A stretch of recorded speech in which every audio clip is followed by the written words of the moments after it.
In Season of Discovery, BWL is coming out really soon, and because some of these new set bonuses look so weird, I wanted to see if any of them were actually going to be good. So I looked through all the sim data for like days on end, and I got really carried away, and I'm just going to make a tier list out of it. Keep in mind the sims are not perfect at all, and the stuff on the PTR is very much subject to change. Some of the original stuff has already been changed, and so the information in here is only even a little bit accurate at the time of me posting this. But some of the new stuff is actually really good and really cool, so I wanted to talk about it. Subscribe if you want your class buffed before Phase 5 comes out, and because I double dog dare you to right now. All of this sim data I collected is in full Phase 5 BIS on a 60-second duration fight. And if you didn't know, next phase you can coreforge your Tier 2 to have the Tier 1 set bonuses on it, so you can just use whatever one's best. I'll be sure to mention anything that stands out, but it looks like Blizzard is trying to balance them all around 5,000 DPS, but there are some outliers. And the first one of those is Ret Paladin. It's top DPS on the PTR, and it will almost definitely be nerfed because almost nothing is even remotely close. It comes in at 6,500 DPS. They wear their new Tier 2 6-piece with an untamed blade, which this thing only procs like once in the sim, so you can replace it with a Drake Talon Cleaver and it doesn't really significantly affect the DPS. Here are the talents. It looks like you only pick Consecrate because you were just already on the second row of Holy anyway for the Seal of Righteousness damage, which is also going to apply to Seal of Martyrdom. That's because in the damage breakdown, you don't see any Consecrates, and there's just a massive amount of damage from Seal of Martyrdom. It's kind of nuts. And even if they nerf it completely into the ground, the new rotation seems fun at least. The next one up is another outlier, even though it's doing like 800 less DPS, and that's Rogue.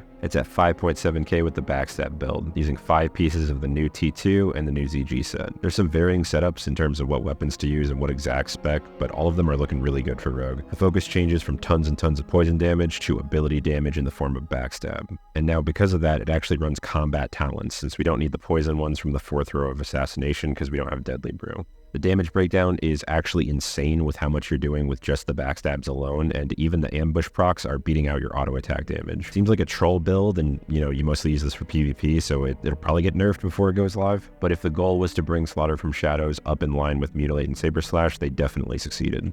Moving on to Feral, clocking in at 5.3k. This is where most of the reasonable sims are coming in and where we might not see any things adjusted. You're going to be running both set bonuses from Tier 1 and Tier 2. The 6 sets for both just seem pretty underwhelming, but you still run the T1 4 sets, that way your bleeds crit, and you get the 2 set as well, which the raid is going to like. It's going to increase their DPS. You'll use the new spec weapon, Raylar, but you'll still be able to look like a Firecat if you have a Hand of Rag. The talents remain pretty much exactly the same from what I can tell. And similar to Rogue, you do absolutely massive ability damage, but that's pretty normal for cat DPS. And apparently you run an Elemental Sharpening Stone over your own Wild Strikes, because the crit is just better than getting another little kitty auto attack, so that's kind of wild. Up next is the Warrior. It's at 5.1k, but there's a pretty big twist. You're actually going to use a two-hander. Two-hand Fury is actually beating out Dual Wield.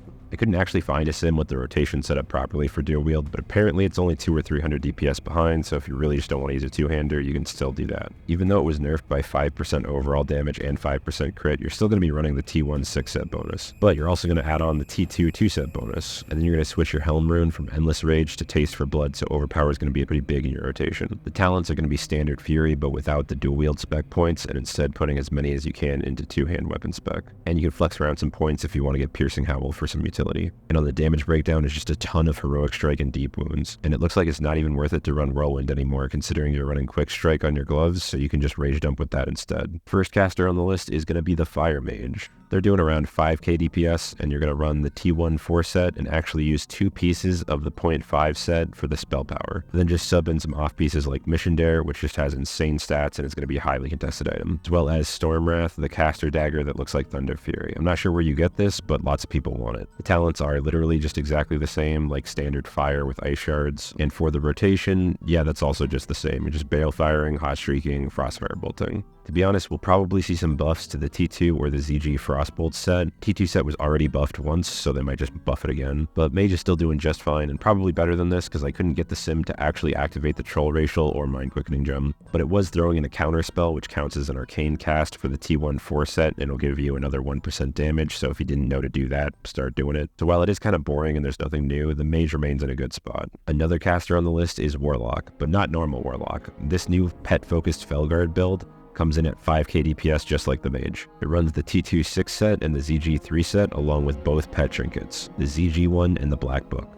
Being an orc is actually a pretty big deal for this because you lose about 100 DPS from not having the bonus pet racial. The talents are this new cool Master Demonology Ruin thing, aka MD Ruin, and other than the pet management, the rotation seems really simple. You're just like putting up a few dots and shadow bolting just like normal Affliction. And speaking of normal Affliction, the standard SM Ruin build is super close behind it at 4.9k. And it runs the T1 6 set along with some very powerful off pieces. But this one gets to use the new class weapon, Scythe of Chaos, which for some reason on the proc doesn't reduce the mana cost of summoning your pet at all, so I'm hoping that gets added in. But the talents are literally exactly the same in this one with standard vanilla SM Ruin. And the rotation is also the same, so if you like Affliction now, you can still play it in BWL. They're also swapping the Backdraft and Mark of Chaos rune positions, so for both these builds you can run full support setup of Demonic Pack and Mark, and you won't miss out on losing Shadow Flame on your boots, which was a really big deal. But that also means tanking Warlocks can easily run both of these now as well. Next is the Ranged Hunter with around 4.8k, and you can add a little bit more by melee weaving, of course.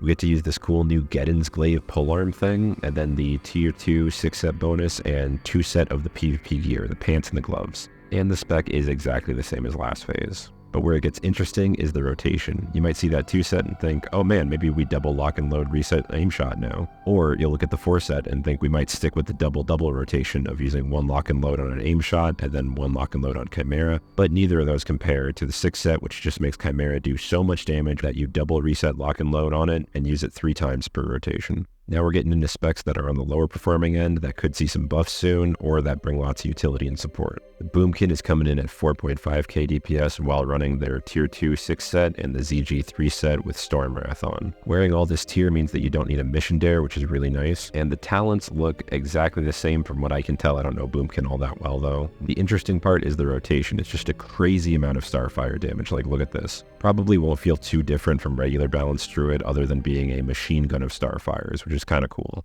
Moving on to the Melee Hunter at around 4.5k also, and I know what you guys are thinking whenever you see this sim, but please don't panic. You don't need the Thunder Fury. The other class weapon that Melee Hunter gets, Peregrine, is only like 10 DPS off, so just use that. I guess it's just theoretically best if you can get one, but I mean, that's kind of hilarious, Thunder Fury Hunter. But for the set that you just run tier 1 and tier 2 4 set, just double it up on the 4 set to get the most out of your melee ability bonuses. There's some variations, but the spec is pretty much just BM, just like the old Melee Hunter. And your top damage is actually just your pet while you spam Raptor, Mongoose, and Flanking. I've been calling this forever that Blizzard was going to buff the crap out of the Melee Hunter that they reworked last phase, but it looks like they actually did a pretty good job balancing it. It's only a few hundred DPS behind ranged, and so you can play melee if you want. It's not that bad.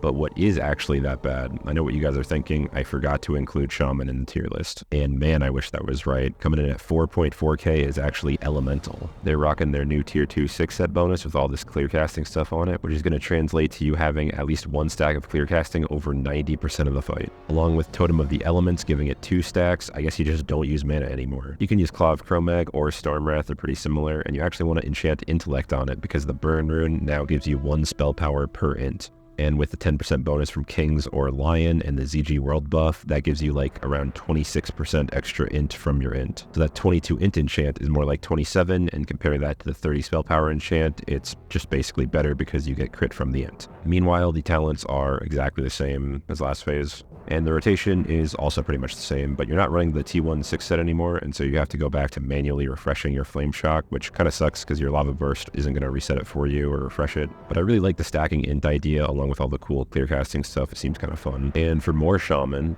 Enhance is right behind Ellie with 4.3 for dual wield. They had a crazy awesome T2 set coming up, but Blizzard removed it and replaced it with garbage. It used to give you double Maelstrom procs, and now you're just going to coreforge the full T1 6 set bonus and even use 2 pieces of the 0.5 set. If you have 2 Deathbringers already, you can just keep those on, and it's only really like a 10 DPS difference, and subbing out the DFT trinket for the new Wrath of Ray trinket is pretty similar, and that's basically the new Accursed Chalice. The talents are the same, you can flex them around a little bit, and the rotation is also the same, double Wind Fury, lots of melee damage, so you're just kind of playing Enhance from phase 4 with, you know, the exact same setup and bonuses. I would expect some buffs or changes or something to come, but who knows. Right behind Dual Wield is 2-hand Enhance, so just like phase 4, if you really liked playing 2 hands, it's the same deal, you'll be slightly less optimal. And your gear is very similar besides QSR over Akuria on the ring slot, and of course you're using a Drake Talon Cleaver as your weapon. Talents are the same except for, you know, you take 2-handed weapons, of course, and the damage breakdown is just a ton of melee damage and then even more melee damage with Wind Fury. And then for last and maybe least, we got the Spriest.